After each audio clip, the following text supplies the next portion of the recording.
វិតអ្វីដែលតែងតែគិតប៉ងប្រាថ្នាមិនជឿលើនិស័យមិនជឿព្រេងវា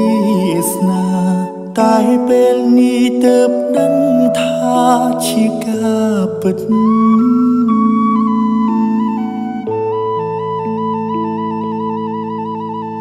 ឆាងជីវិតមានន័យព្រោះតែស្រីម្នាក់បងត្រូវជប់ជុំពេញក្តីស្នេហាដកចិត្តមិនរួចព្រោះតែដួងកែវនេត្រាអូនជាទេពធីតាក្នុងសូបិន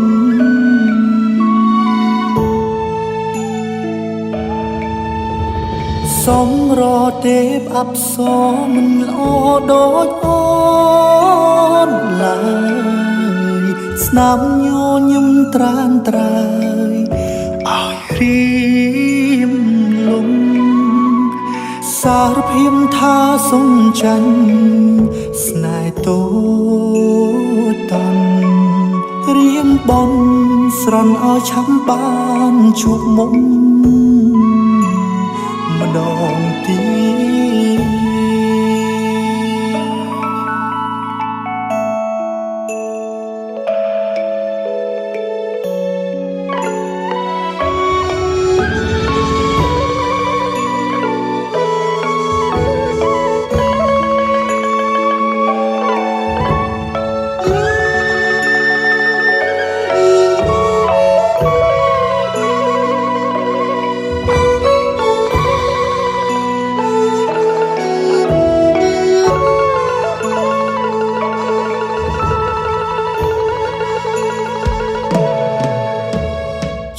ជីវិតមានន័យព្រោះតែស្រី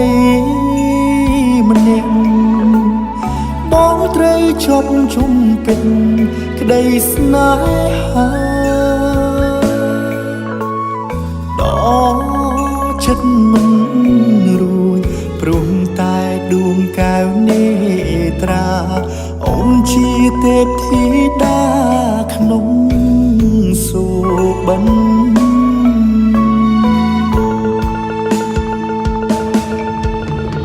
សំរទេពអប្សរមិនល្អដូចអូនឡើយស្នាមញញឹមត្រានត្រើយ